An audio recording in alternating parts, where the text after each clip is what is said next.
one false step and they're screwed.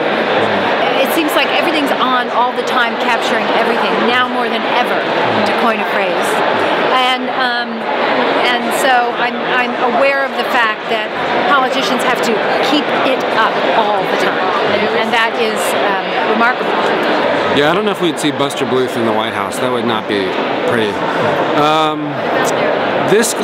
This character that I'm playing, he's pretty neurotic. He worships the ground that Selena Meyer is on. There's a little bit of Buster in there, because we both had codependent relationships with ladies in our lives. To live this political life, even though I disagree with some of the stuff they do, I mean, that takes balls I mean, it is. I do have an admiration for anybody who wants to step into that and handle that kind of pressure. I can find admiration for about anybody. I mean, some of them piss me off. I disagree with some of them, but for the most part, it's like, that takes balls to do that position. I think it is sort of a more cynical time, so I think people would be more apt to look at our show as something that, like, it's not the West Wing, it's not, you know, where everybody has good intentions. You really see a lot of pettiness, so I think it might be refreshing to some people. The show isn't as ridiculous as the reality of what happens in DC. You know, I'm not a true, like, political fan. Would love to meet Obama. My dream is for Obama to see the show and go, that's pretty funny. The older I get, the more passionate about it I do get, and I am an Obama fan, so I'm keeping track just because I'm also a sports fan too, and I think it's always, you know, as a sports fan, you don't want to just follow your team, you want to follow the other side too, and see where their strengths are, see what their weaknesses are, because there's something to learn from everybody.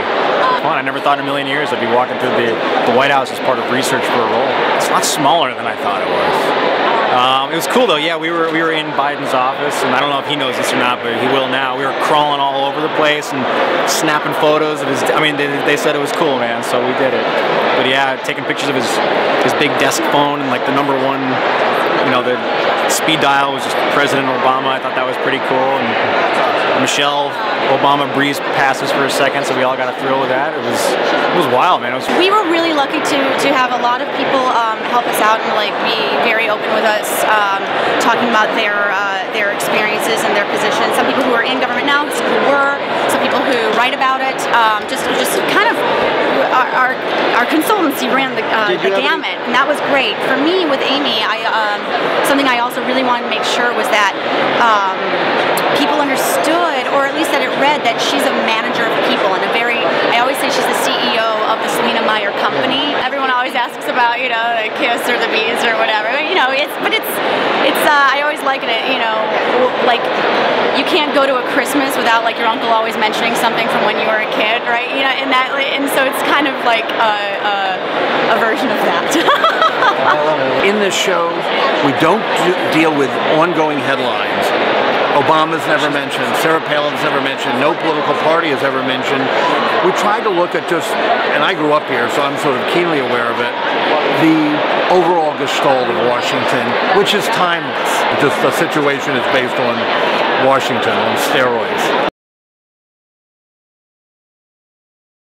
Is there a nerd prom? Yeah. Shut up. Is there really a nerd prom? Correspondence dinner in May. Can you invite me to the nerd prom? A news organization has to invite me? Sounds like. Can you guys invite me? Done. I am going. Hollywood on the Potomac? Yeah. I like that one.